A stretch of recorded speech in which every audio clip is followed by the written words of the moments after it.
we're live. Okay, perfect. So hello everyone. Thank you all for joining us. This is going to be the Mix It Up Sound Design Secrets. We're really excited to have everyone here today. This panel is just going to be going over some sound design basics and some more challenging topics that'll hopefully help you throughout your sound design. So to start with, my name is Starlight. I'll be hosting your panel. I'll let our panelists introduce themselves. If you can give your name, pronouns, and a little bit about yourself. So let's start off with Marisa. Hi, everyone. My name is Marisa Ewing-Moody. I use she, they pronouns. I might have forgotten all of the other questions that you just asked, but I can continue introducing myself. I've been working on audio dramas for about 8 years, working in sound design for about 12. I'm the owner of the post-production studio, Hemlock Creek Productions. I work on sound for podcast, film, and video games. You would probably know me best from Liars and Leeches, but I've done sound design for a lot of other audio dramas like Dark Dice, Maxine Miles, Magic Tavern, stuff like that. I've also worked on both of the Last of Us remixes and most recently Mafia: The Old Country in video games. Yeah, I think that's it. So cool. Oliver, if you can go next. Hi, my name is Ollie. I use he and they pronouns. I'm a multimedia creative working professionally in the concert tech industry, so like setting up lights for orchestras and things like that. And then I also do freelance photography on the side. I have a degree in film with a focus on sound technology specifically. I graduated from college about a year and a half ago, and I've been using that knowledge to fuel my new favorite hobby, audio drama. I only have one show that I produce mainly myself, and that's Graven, which is a post-apocalyptic horror action adventure thing. But I've also done sound design for a lot of projects within the PBC, including Tobias's Excellensis short, and then on Podjam and PodCamp twice in a row, I did Whistle Stop Junction and Kill on Repeat, the audio for both of those respectively. And I love creating a world using sound, and I think audio drama is a very effective medium to spread awareness around social and political issues in the world. Awesome. Thank you. Tal, if you can go next. Yeah, hi. I'm Tal. I use they, them pronouns. I've been doing sound design for audio drama for almost 7 years at this point. You can hear my work in Regarding Dracula, Side Questing, Regarding Carmilla, What Will Be Here, Someone Dies in This Elevator. Um, yeah, I really love audio drama as a medium, and I love making fun noises within it. Thank you. Jae-In, if you can go next. Sure. Kia ora koutou. My name is Jae-In. I use he, they pronouns, and I'm from Hotautahi, Aotearoa, Christchurch, New Zealand.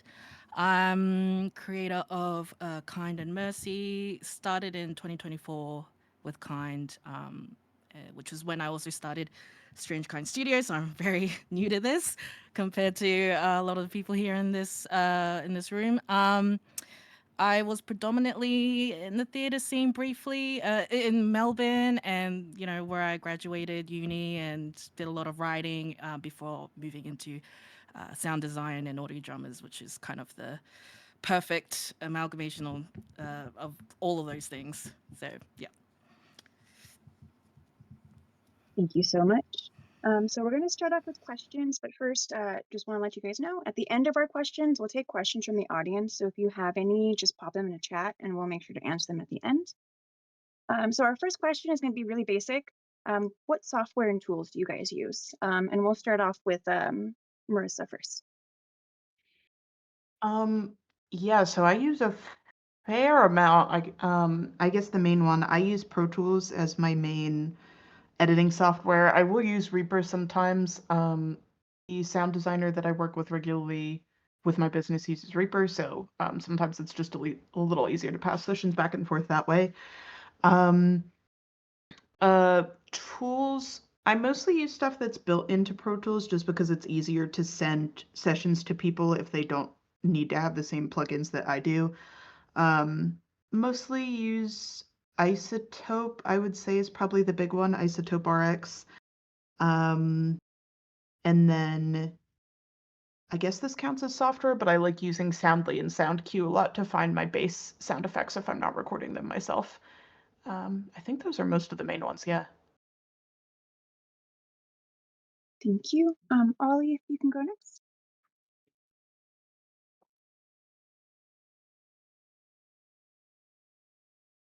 Oh, Ollie? Ollie, if you're talking right now, you are muted currently. Thank There you. you go. Yes. I use DaVinci Resolve Fairlight, which is the built-in DAW that is included in DaVinci Resolve. I use it because it's what I was taught to use in my college sound class. It's made majorly for film scoring and sound mixing for video, but it works really good for audio drama because it has all the functionality that other DAWs have, but less of the bloat because a lot of other DAWs are built for like music, like Reaper or like FL. So with music production in mind, there's a lot of effects that I don't really need to use or find myself like skipping past in other DAWs. But Fairlight just has stuff for storytelling, so like basic reverb and limiters and things like that. And the UI is really easy to use as a beginner. I'm sure eventually I'll move on to Pro Tools or Logic once I've kind of mastered it more. But Fairlight's really good for people starting out, and it's free. It's free for everybody. For sound effects, I get my stuff mostly from freesound.org or Pixabay, and then a lot of the stuff I record myself in Audacity. Very cool. We always do love a free program. Yes. Next, if we could have Tal. Yeah, I work primarily in Adobe Audition, which frankly I cannot recommend. Don't give Adobe your money. Go use Reaper instead. I've also used Audacity, free open source, really great. Highly recommend Audacity. I also use a lot of Isotope software for just audio cleanup, and my favorite reverb plugin ever is Phoenix Verb. Very cool. Jae-In. Yeah, I'm a Reaper user. I literally do not know how to use anything else. I think Reaper is amazing. I also love how ethical they are. Um, Mm-hmm. I use just usually stock plugins with Reaper. I use stuff like Soothe. Oh, I use a lot of Soothe. Um, Walker and Extreme Effects from UVI. Uh, Trying to figure out my workflow still. As I said, only a couple of years into this, but I'm sure I'll figure out one day. Epidemic for most of my music and SFX, and the regular free libraries and websites like Freesound, Pixabay, and hopefully one day move on to making my own music. Very cool. So our next question is just going to be, how do you guys get started with sound design and audio fiction? And we'll start with Marisa again. Yeah, I actually got started with at least the audio fiction part kind of by accident. Originally I went to college because I wanted to be a composer, and I also studied audio engineering because I was like, oh, it'd be cool to have the skills to record my own music someday. Quickly found out that I don't actually like composing that much, but through school discovered that I liked sound design. And then the audio drama part specifically, I got into accident. I started studying narration editing in school a little bit. I had a professor that just had a lazy day and was like, I have a project I need to work on. I don't want to deal with this client. You record it for me. So that's how I learned how to record and edit narration. And I was like, well, narration for film doesn't seem that different from audio dramas. So I guess I'll just give it a try. Um, and it definitely was, but I think at least a lot of the skills that I learned from kind of stumbling my way through film accidentally ended up being super useful. So pretty much my entire journey into anything sound related that isn't composition was almost exclusively by accident or just right place by right time. Sounds like a good accident, though. Yeah, it was. Oh, and my first audio drama was Dark Dice. Working on that one. Oh, very neat. Hey, Ollie? I first got into doing sound work in general when I was a film student.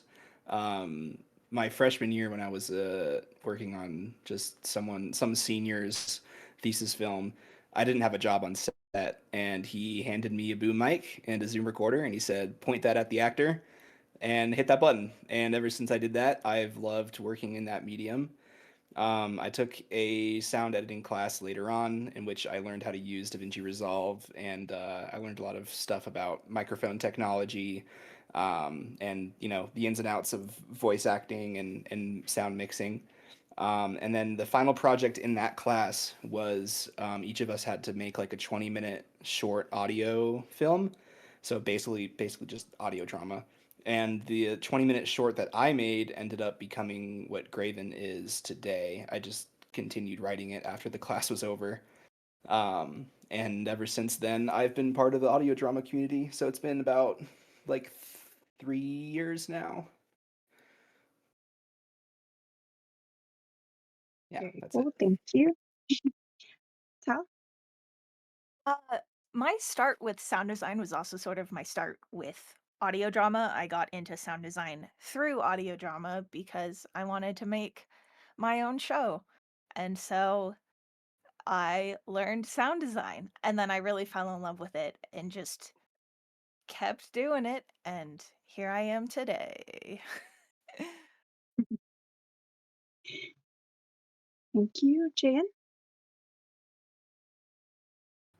Um, yeah, same here. My introduction to sound design was through making my own show. I was a listener first for many years, all the way back when We're Alive was still kind of a small show and releasing and all that, and listening to Bright Sessions and all the big ones. But I also was a big consumer of K dramas and Danmei and a lot of Eastern queer media, and I kind of wanted to hear something similar, so I decided to make my own audio drama, and I could not afford a sound designer, so I decided to try it myself. And lots of trial and error, and here I am.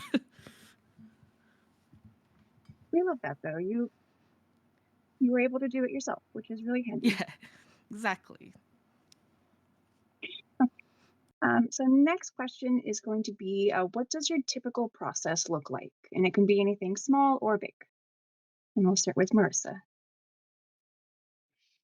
I think honestly, it really depends on the show because at least for me, I mostly do sound design for external clients. And I also work with another sound designer who works with Hemlock Creek. Her name's Melissa Pons. So I think a typical process for us, if I'm just doing sound design myself, it's mostly going through and listening. Sometimes I do dialogue editing as well if I'm sound designing too. So edit the dialogue first and just take tons and tons and tons of notes. I usually, if there's a script, I like to mark it up and kind of take notes not only on like the ambiances of scenes, but also like what each character would sound like. So like, okay, this character is like kind of a high femme character, so they're probably wearing heels, or this character might wear a lot of jewelry, stuff like that.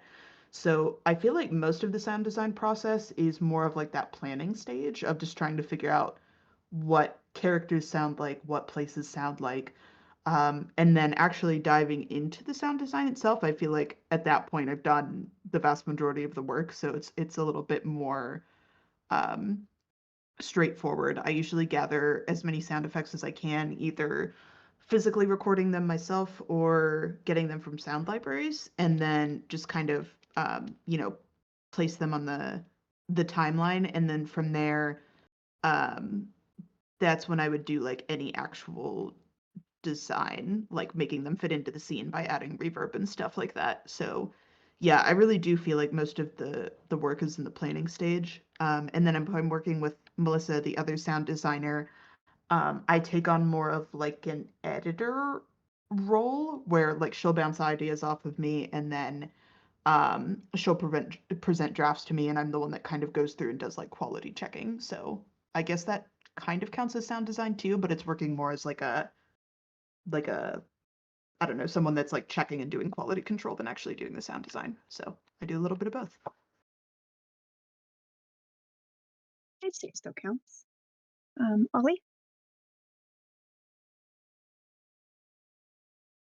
Oh, I think you're still on mute, Ollie. I am. You're so right. My typical process is I like to do things in stages. So starting at dialogue editing, I'll work with whoever is sending me my script. In the rare cases that isn't me, in that case, I just talk to myself in a mirror.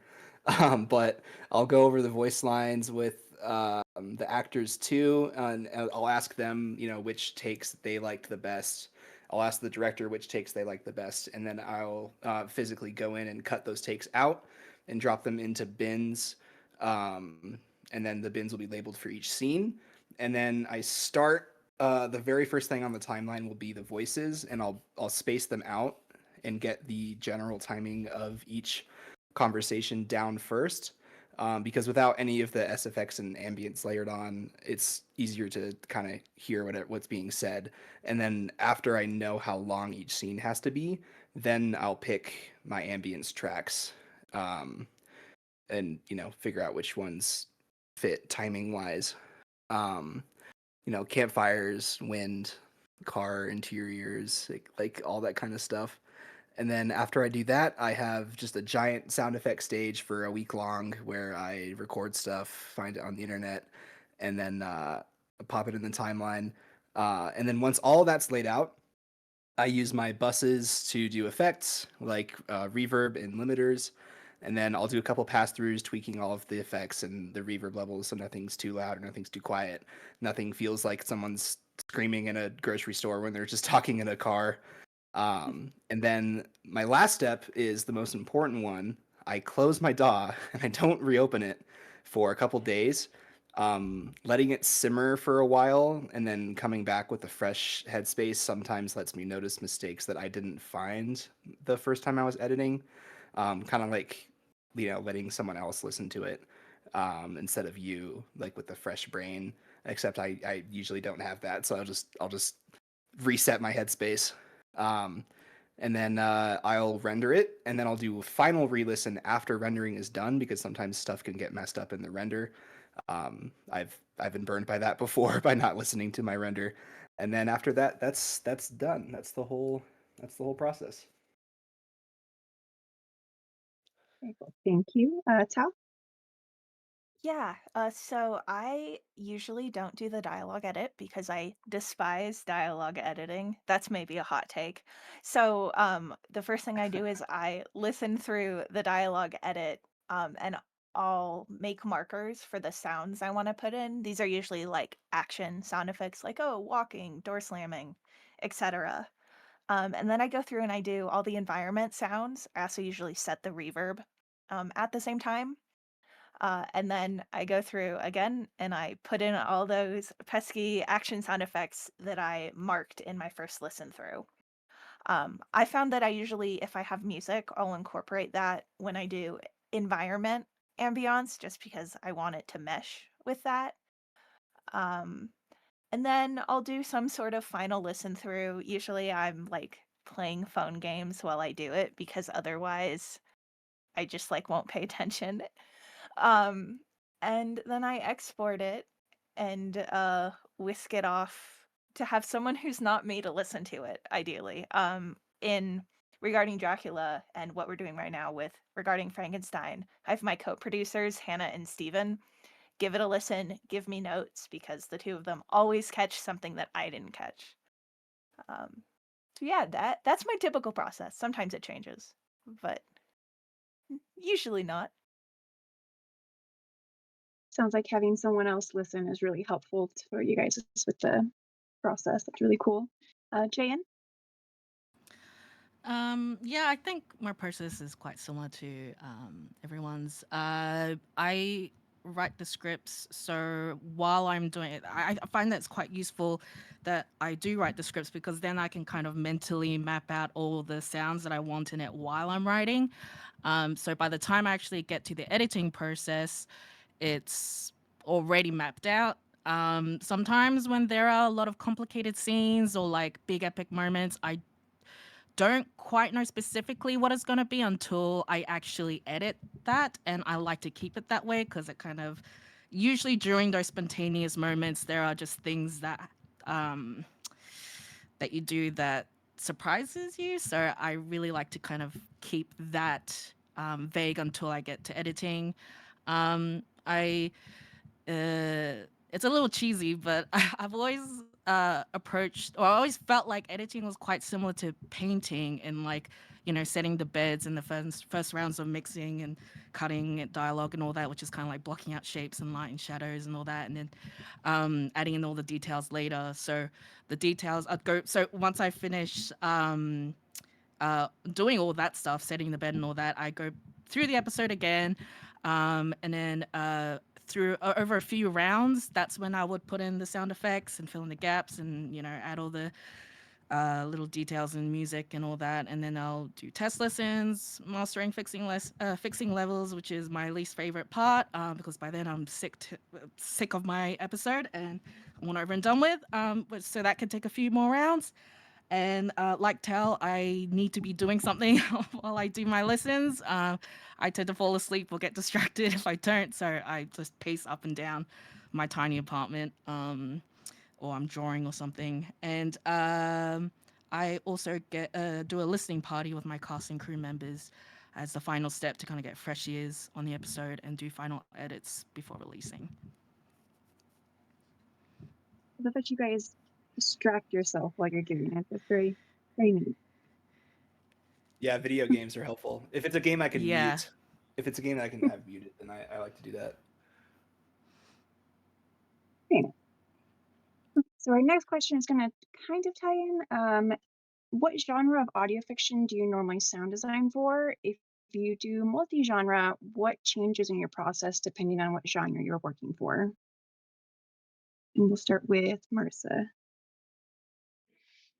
So I think in terms of like sheer number that I've done sound design for, I think most of it falls into either fantasy or I guess drama, like pretty realistic drama. Horror is definitely my favorite though. And the only show that I've actually created is horror. Um, I think, yeah, I think the process for all of them is pretty different. It also depends on if I'm doing the sound design solo or if I'm doing more of that like review or editor role.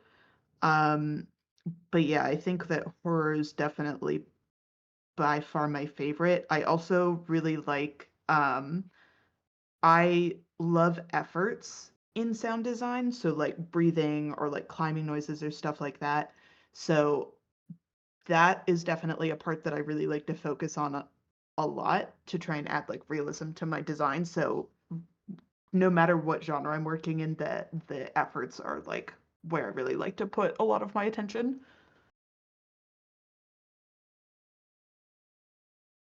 Thank you. Ollie? I primarily do horror and thriller. I like to write horror, but I'll really soundscape anything that anyone puts in front of me. It just so happens that horror is kind of the easiest genre to get right when you're working with sound because, you know, it's sound leaves a lot to the imagination and, you know, the best part about horror is that the audience can make it up in their head. And same thing with the sound effects. And horror when you're working with actors in horror, they're oftentimes giving you a lot of crazy vocal performances, and I really enjoy working with those because there's oftentimes a lot of action happening. That's why I also like doing like action adventure and thriller because there's a lot of fun scenes you can do as opposed to something more calm. I like when things get get intense. It's very fun. Um, but like comedy's fun. I'll do comedy too. Like I did the Whistle Stop Junction for the Pod Jam was a really good break from all the like depressing like scary stuff because we had like a steampunk detective noir buddy cop comedy movie. And that was super fun because I got to do like train noises and like blimps and airplanes and all that sort of fun stuff in the more fantasy realm. Sounds like a lot of fun. Tal? There is absolutely no rhyme or reason to what genre I'm sound designing for. Like slice of life, like with seen and not heard, or sci-fi with what will be here, fantasy with side questing, horror with regarding Dracula. I'm all over the place. And honestly, my process doesn't change that much based on what genre I'm working on. Maybe that's because I work on so many different ones that if I had different processes, I would go crazy. Um, but I really just do it all and have fun. Yeah, it does seem like you might go a little crazy if you were to change every little bit. Jae-In? I don't think I've had enough or experienced much of a range of genres to kind of know what was specifically my favorite. But I'm currently working on like a Western horror. The Western side of things is a big challenge, which I'm enjoying, but it's also a huge challenge, especially when it comes to sourcing sound effects. Oh God. Historical shows are super fun for that. Um, I also really love delving into the horror aspect of the show and just trying to figure out how to balance the tension and what is an effective scare um, and most of my previous experiences with horror is through horror films. So how do I translate that to an audio only medium and all that? And designing the monsters and entities though is, I think, my favorite aspect of doing horror. You can get really crazy and wild and creative with that. Yeah.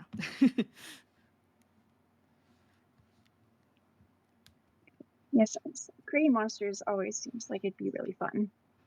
Oh yeah, They can sound definitely. like anything. Yeah, exactly. Like there was this one monster that I sound designed for episode, I think it was episode 4 for Mercy. And it's meant to be this kind of eldritch god being thing, and I was using all sorts of things, just throwing everything at the wall and seeing what stuck. Yeah, it's really fun. Very cool. Okay, so our next question is going to be, how do you ensure your sound design enhances your project? And then we'll start again with Marisa. Um, yeah, I feel like that's kind of a broad question. I think for me,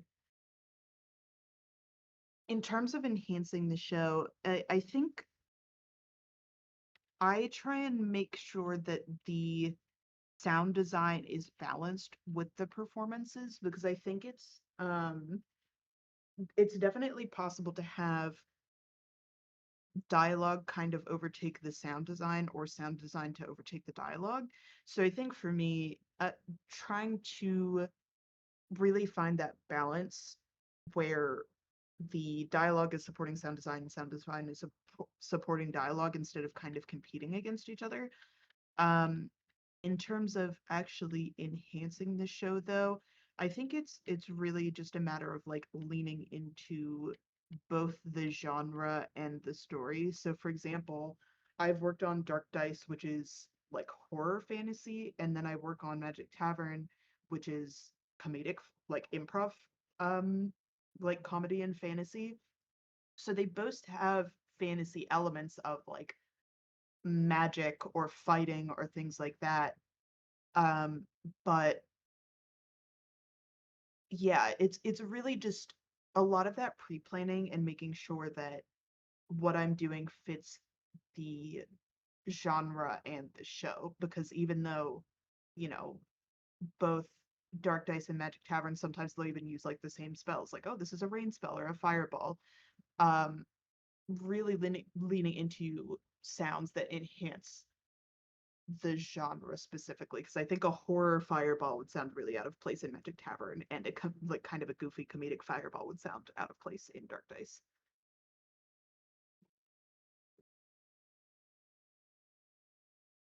Thank you. Ollie? Yeah, similar to what Marisa said, balancing volume is important. If things are too quiet, then people can't hear. And if it's too loud, then they'll turn the podcast off entirely. I've seen that a lot. A lot of shows have very loud sound effects that are not balanced well with the dialogue, so people get like overstimulated. That's why I always make sure to use a limiter to on all of my tracks with dialogue to lift the voices up to a certain point so that they are always heard. And then for sound effects, I set a ceiling so they never go louder than the dialogue goes. And I also like to make sure that what I'm doing with my project is unique to the medium, meaning that I don't want to make people feel like they're just listening to a movie scene. Or if I have too much just, single narrator narration, I don't want to make them feel like they're listening to an audiobook. I want to strike a balance. And that balance is what audio drama thrives in.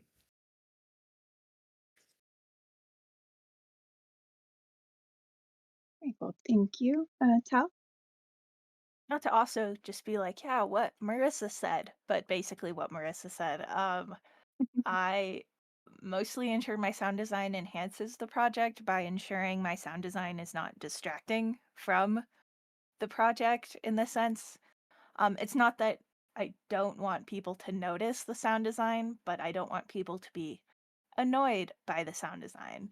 And sometimes that means taking liberties of, having sounds quieter than they would actually be, notably like gunshots or explosions. But then sometimes I have more quieter sounds, louder, like cloth movement, hugs, because I want those to come through. But mostly I just don't want to be annoying. That's the goal. That's very fair. Jae-In? Yeah, I think that the leveling and oh god, there's I really don't like doing it, but it's just one of those things where you just have to because you want the listener to stay and listen, you don't want to scare them off. So leveling is a big one. Fixing harsh or bad frequencies, that takes a lot of time, especially for people with audio sensitivities, or sensory issues. I have a lot of them myself, so I do try to gauge a good balance, but I also check in with my autistic partner on whether it's bearable, a good sensory experience. I'm still trying to learn how to fix these issues without being too heavy-handed and not impacting the quality of the audio or voices. Still got a ways to go, I think, for me. And I think on I think also the listing party is a big help as well because just getting those fresh ears again is a great way to kind of pick up on things that you might miss. It's really neat that you have your partner listening to make sure that it's more inclusive for everyone. That's really cool.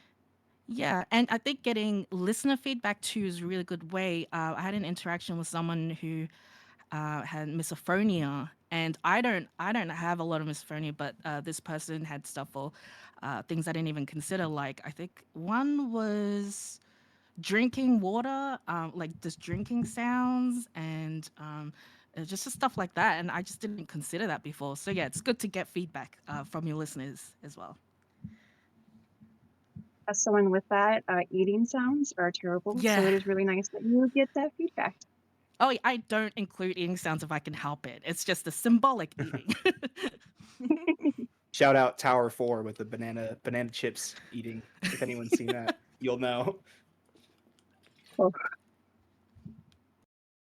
So our next question is, how do you lean on the spectrum of realistic sound design to feeling sound design? And we'll start with Marissa. Um, so I think for me, it really depends on the project itself. I think for me, I tend to get a little bit unrealistic when it comes to comedy, like a little bit outlandish, versus with horror and drama tend to base a lot more of my sound design in reality. There might occasionally be like not necessarily music in the background, but like a drone or like some sort of tone that I'll occasionally use. But mostly when I do sound design, unless it's comedy, I try to keep things pretty grounded in reality. Um, Even when it comes to fantasy, actually, like I don't try to go like outlandish with it. I try to make it sound real, I guess. But I also don't think that realistic sound design and Felix sound design are mutually exclusive. I think especially for horror, you can really enhance the feelings of dread and horror with realistic sound design. So especially and this was designed in Liars and Leeches by Melissa, who I mentioned the sound design with me. But we really focused on one scene where the main character's home in her house alone with the antagonist, with like really enhancing like the littlest, tiniest sounds that you'd normally hear only if it's super quiet. So like a slight floorboard creak or, sounds of like a clock ticking or like water dropping, stuff like that that you wouldn't normally hear to kind of amp up the dread. So I think that, yeah, I don't really think that they're mutually exclusive per se. And I think that you can really use like realistic sound effects to enhance, especially dread. But definitely other feelings as well, feelings of happiness, joy, stuff like that. But I think horror is a little bit more my bread and butter.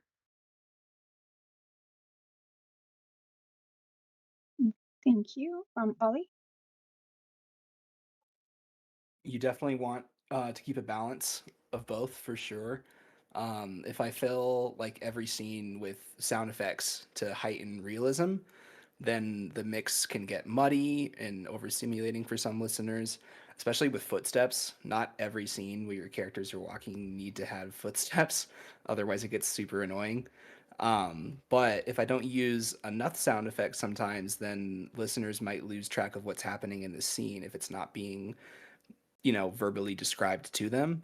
Um, so finding a balance in both is important. Sometimes I'll have, a character do a monologue just describing what happened without sound effects. Sometimes I'll put sound effects in if I think they're needed.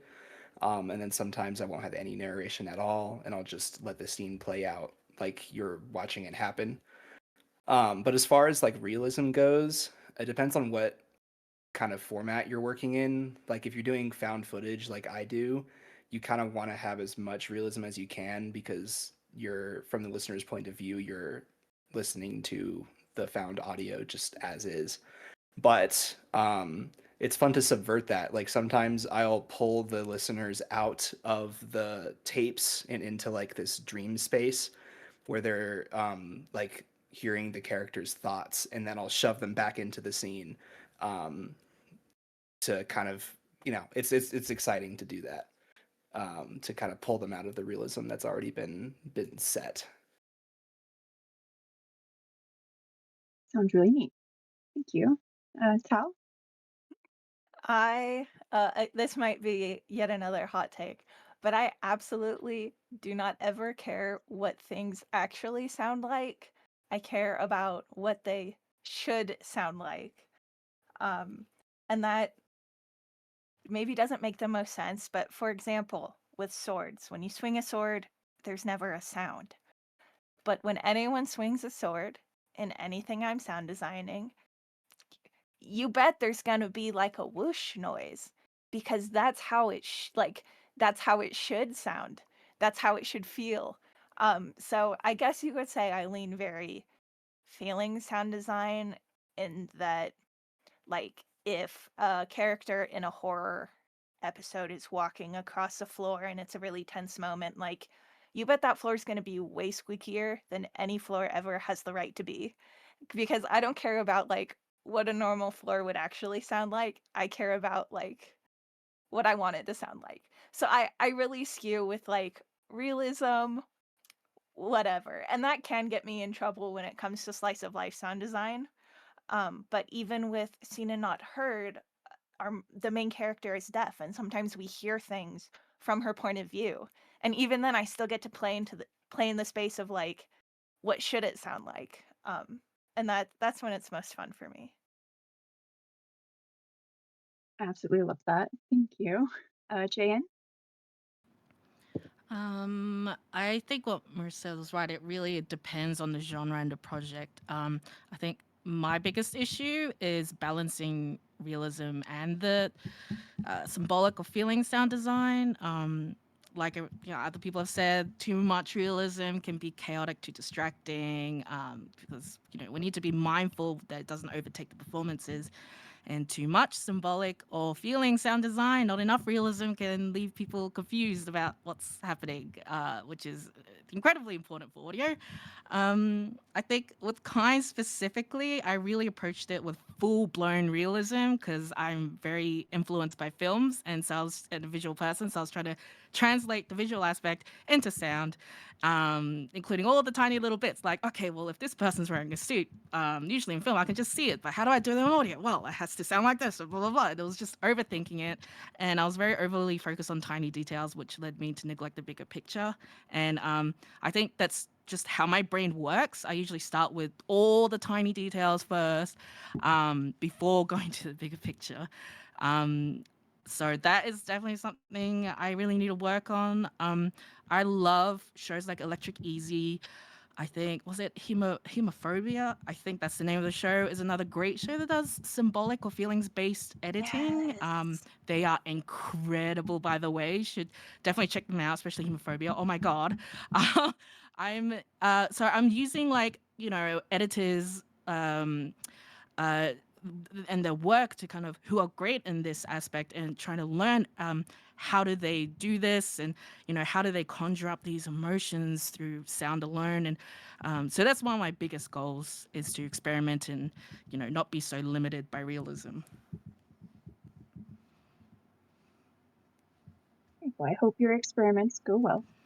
Thank you. So our next question is, how do you work in the emotion of a scene with sound design? And we'll start with Marisa again. Um, yeah, I think, geez, emotion and sound design, I think, takes up. I feel like that's like most of what I'm focusing on when I'm trying to do sound design. I think at least for me, I work in like fairly heavy topics when it comes to a lot of my external client work. So I've worked on um like audio drama pieces about like housing discrimination or like medical end of life decision making. So I think I kind of operate on the assumption that sound design can be used to kind of open a door, and audio drama in general can like open a door to difficult conversations in real life, whether that's in regards to you know, politics or um, just there's just so many things. So I think for me, I always try to, when I'm sound designing, I always try to keep in mind like what is a listener supposed to be feeling right now, and how can I enhance those feelings as much as possible um to like affect the listener experience. So for example, working on one project that I mentioned that was talking about like medical end of life care, um, it was like a dark comedy. So much of the sound design in that and the planning around it was focusing on like how do we strike a balance in these scenes where the sound design is giving, it's kind of helping people think through these really difficult moments, but at the same time also providing levity and giving people a break. So I think for me, before I even actually start sound designing, if there's a script, I try and go through to just, mark it up as much as I can and say what in literally every single moment, what is a listener supposed to be feeling right now, and how can I possibly create sound design that supports that. And I think that, kind of like I mentioned earlier, I really do think the pre-planning is probably like 60 or 70% of my work, and then the actual sound design editing is probably only like 30%. Okay, well, thank you. Ollie? There's a lot of different factors that go into building emotion. I'd say one of them is learning how to space your dialogue is really important. Because given that audio drama doesn't use video, we don't necessarily have to line up what's being said with what's being seen on a screen. So we have full creative control over the pacing of any scene. So you can have dialogue as close together or as far apart as you want. And I know that some shows that I've listened to sometimes struggle with spacing because their characters will talk back and forth, back and forth, back and forth without ever stopping to like consider what the other person's saying and to think. And it's so important to do that to build tension because it makes the dialogue sound natural. Like if some character says something heartbreaking or really impactful, you want to like let the audience sit there and like take it in as the characters do. So that's really important. Letting them think about their responses and stuff. And then the other thing is music. Music is the driver of emotion in pretty much any media that includes sound. Like if I've done a lot of projects in school where we took the music out of a movie scene and then rewatched the scene with different music, and it totally changes the context and how the audience is feeling. So like music is super, super important too. Okay, well, thank you. Tal? I feel like I work in the emotion of a scene, namely within like the environment, sound effects, like the ambiance of the scene. In side questing, which is my happy little fantasy show, like there's always gonna be birds chirping in that forest, and the leaves are gonna have that perfect little crunch. But then, like in Re Dracula, Dracula's castle is gonna be big and echoey, and all the doors are gonna be locked and sound super locked when you try to open the door, and there's gonna be drones in the distance. So it's really just I build in the emotion of a scene by like literally building that scene with emotion, if that makes any sense at all.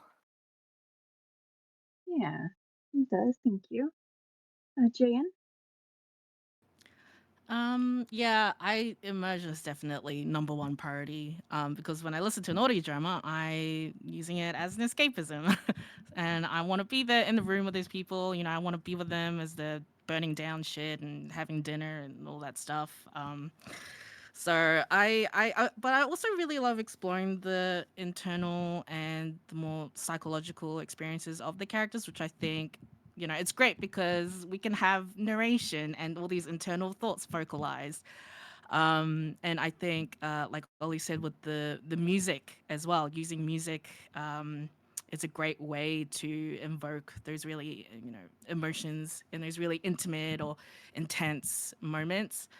And another thing that Ollie said, which is dialogue editing, and I think that is uh, uh, a huge indicator of, I think someone really um I guess let me start over. So I think dialogue editing I think is very important because again, if it's very stilted conversation or very, unrealistic, it can really take you out of that scene. And I think I find myself using a lot of acting techniques or studying scenes with, in movies or something where there are these amazing interactions between the characters to figure out, okay, how do people talk? Like how do humans human? And like figuring out the tension, like how to produce that same tension and, chemistry and realism in these interactions. Um, yeah, so that is definitely number one priority for me. I think because it's your characters that we're listening to. That it's their voices, it's their interactions, it's their dialogue. So that should definitely be at the top of everyone's list when it comes to, I think, immersion, in my opinion, anyway. Yeah, trying to figure out how humans human is always difficult, and Yes. emotions with that. Yeah, I think being neurodivergent also really helps because you spent your whole life trying to figure this shit out. So, like, getting into dialogue editing, it's like, well, I've been doing this my whole life, so it's great. You gotta use your neurodivergence somehow. Exactly. Okay, so the next one's gonna be a bit more of a technical question for you guys. How do you balance reverb and how do you block a scene using sound design? How many effects are too many, and where do we each land on the sweet spot? And we'll start with Marissa. So I think when I sort of block a scene, I sometimes I'll actually make like visual, um, like I guess mood boards for each location on a project. Obviously, when you're doing audio drama, people aren't actually going to see it, but I think it helps me to imagine what a room sounds like if I'm able to see it. So, for example, um, for the second season of Liars and Leeches I'm working on right now, part of it is going to take place in a concert venue. So I actually have like a big mood board of like, these are some concert venues I've been to in real life. Here's some information about what they sounded like. Here's some pictures of what they look like. And I tend to do that for most projects that I work on, especially if it's like based on a real place. Like I'll try and look up pictures, or sometimes I'll even actually try and go if I can find a similar place in person and just stand there and kind of listen to what it sounds like. Um, a lot of people, like business owners, are actually pretty chill if you ask to do that. They're just kind of excited to be included. So sometimes it's nice to go and just, okay, what does this concert venue reverb sound like during a show, and what does it sound like when no one's here? Um, let's see, how many effects are too many? I think it's hard to give like a concrete number because again, it depends on the show, but I would say that if it's to the point where there's so much going on that it's distracting from the actual story, that would be too many. So potentially for, if you were doing a story where it's just like a solo person in like a radio tower or something, that threshold would be way lower than if you were doing like some sort of fantasy battle. And yeah, in terms of determining the sweet spot, I think it really just comes from a lot of trial and error. I also tend to listen to more so movies actually than audio dramas for inspiration and kind of, you know, think like what is typical for this genre. Um, am I pushing the boundaries in a good way with my sound design in this genre, or am I like doing too much? So yeah, it really comes from like listening to inspiration in the real world and other mediums, and then just trial and error, I think. Very cool. I didn't know that places would let you go and just like listen. That's really cool that they let you do that. Yeah, just if you do that with transportation places though, be careful because sometimes they're like, why are you just standing on the subway platform with a microphone and not doing anything? So let people know before you do that. Very smart. Ollie? Yeah, I feel like finding a balance has a lot to do with discovering your own personal style as an editor. Like the way that you edit is going to be so different from the way that every other editor around you does it. For me personally, I look at audio dramas in a spectrum. On one end, there's what I like to call type one, which is, minimal, sparse sound effects and Foley, just mainly portraying characters as talking heads rather than like physical grounded bodies, and then with some ambience and music thrown in. And then like sound format would be like mono, so you wouldn't have like left right sounds or reverb or anything like that. And then type two would be you kind of create a little bit of an environment with some more sound effects, more ambience to fill the scene. You might make stuff stereo, so there's left and right sound. And then type three is just like the second, but you'd add like reverb, echo, things like that. And then type four is like type 3, but you'd use like 5.1 surround sound for like full realism if you really wanted to. Like a lot of Q Code and BBC shows will do that, do type 4. But so like when you're working with your director, like I like to when someone brings me onto a project, I like to ask them, okay, here's like type 1, type 2, type 3, type 4. Which type do you think your story fits into? And I will work within that type with you to build it. Very neat. Thank you for that. Tao? So when it comes to like balancing reverb and blocking a scene, I sort of just have like left, center, and right. I don't really care for surround sound because I know most people aren't listening on that. A lot of the time, I use reverb to differentiate between narration versus like diegetic, what's said in the space. I do this a little bit with side questing, but more so with regarding Dracula and Frankenstein, as we'll hear, because there's so much narration, and then the character will just sort of say something out loud. And what I've sort of fallen into doing is I'll have reverb for the out loud stuff, and then the narration won't have any sort of reverb on it. And that sort of helps a lot with different differentiation. That's a word. And I like to sort of, if I have two or more characters in a scene, I like to give them left or right. Like if I have two characters, I'll pan one left 10% and the other right 10%. And it's not super noticeable, but I found that you can kind of subtly pick up on it and help just further tell the two characters apart. I don't do a lot of blocking. I sort of play fast and loose with where people are. Um, Sometimes I'll just say, okay, the door is to the left, so if someone is coming in, they start on that side, and if someone leaves, they go on that side. Um, it there's nothing detailed about that. When it comes to how many effects are too many, I just land on when it starts to get annoying, then it's too many. If you can't hear the people talking, it's too many. If you have no idea what's going on in the scene because there's just so many sounds and you don't know what each sound is supposed to be in the scene, then that's too many. Um, and I feel like the sweet spot is just kind of what makes you happy as a sound designer, what lands the emotion, what tells you what's going on in the story. Uh, I'm pretty fast and loose with all of it, I must admit. I'm a pretty vibes-based sound designer. Vibe space sound designer sounds good though. Yeah. Jade? I wish I was a vibe sound designer. That is my goal one day. uh, so yeah, first of all, the reverb thing. I'm very pedantic about blocking, which is again my realism issue, right? So it really depends on factors like setting, material, proximity, the point of view of like where the camera is, so to speak. I tend to edit from the perspective of the person that the episode is based around.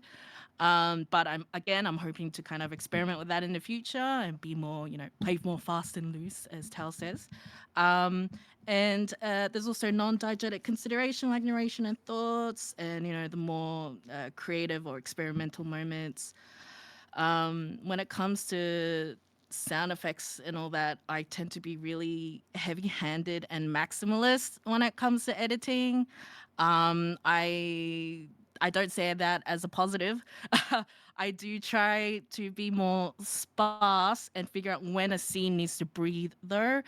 So when there are important dialogue or tense emotional moments, like I know I did. Spoiler, I guess it's a spoiler, but there's a character death in Kind, for example, and that whole scene was just the voice actors. I really want to leave, these scenes very minimal, no music, just kind of focusing on the actors and the performances. I think those moments I can identify quite well. The big moments, combat scenes, emotional or narrative climaxes, those are the moments where I go, batshit and just go all out. But just like if you want to go by painting metaphor, like using colors, you can definitely muddy up the scene if you use too much sound effects.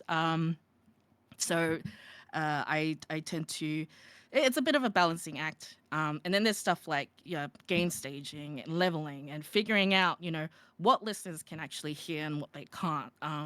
What is important to the scene and what enhances this moment. What can be cut.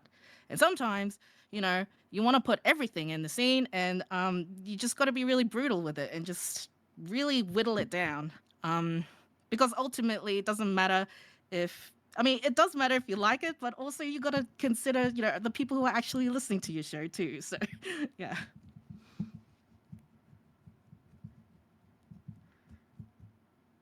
That scene in Kind with the character death, I will let you know, I may have cried quite a bit. Oh So I think no. you did a wonderful job with that. Oh, thank you. Okay, next question. Have you guys ever created your own sound effects? If yes, what is your favorite or most like weirdest one? We'll start with Marissa. I definitely do create a lot of my own sound effects. The ones that I record are typically kind of the more boring ones, like footsteps, cloth movement, stuff like that. Um, I think one of my favorites, I did it was a while back, but I did a one particular project that took place in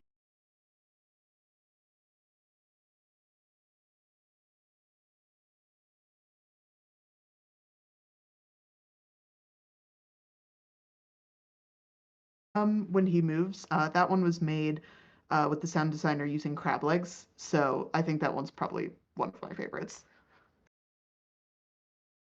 Like you just like broke crab legs?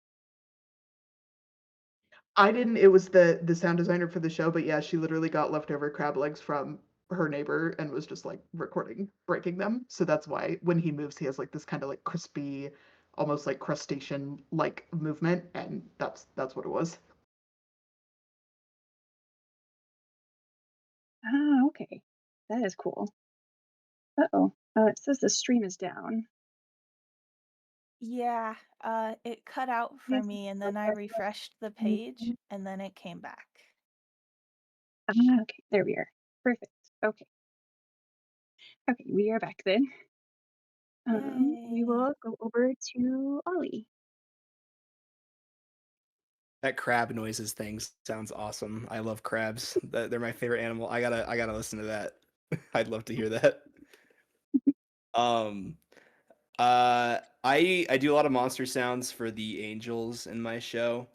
I think it's fun to use a lot of different sounds from a lot of different animals because angels are kind of described to be like these beings with like the head of a lion and the head of a gazelle, and like they have different pieces of different animals as like a part of them. So I'll use that in the soundscape. I'll do like a whale and like a lion. And then one thing I love to do is I make music come out of them, like just ambient. There's always music following them around, and I do that because it's fun to. It kind of confuses the listeners because they're like, "Where is this music coming from? Are they playing an instrument? Is the monster like is it coming out of their mouth?" So is it just this magical kind of effect? So I like to throw in some like I'll throw on like the AM radio channel, and I'll go to the like the kind of like Catholic religious channels, and I'll get like sound bites of their like choir just doing like random hymns, and then I'll throw it in the show with some like bass and distortion um to make that musical sound, and it ends up being super creepy. I've had a lot of people comment on just how creepy that noise is. And then sometimes I use my own voice. I'll just record myself going like just like "Grrr" into the microphone, and I'll take the bass out of it and distort that. And that's super super super fun because it just sounds so unnatural, and as unnatural as it can get is my goal for making monster sounds. We love the unnatural sounds. Um, Tal, what about you? Feel so left out. I don't do a lot of monsters. I record a lot of Foley, especially for slice of life sounds, because it turns out just getting like people setting a table or pulling something out of a cupboard is just weirdly hard to find. So I record the sort of mundane slice of life sounds by myself a lot. And then if I can't find a sound effect, I'll create it. Like for an episode of Regarding Dracula, there is literally like 1,000 rats because of course there is. And I wanted rat skittering sounds.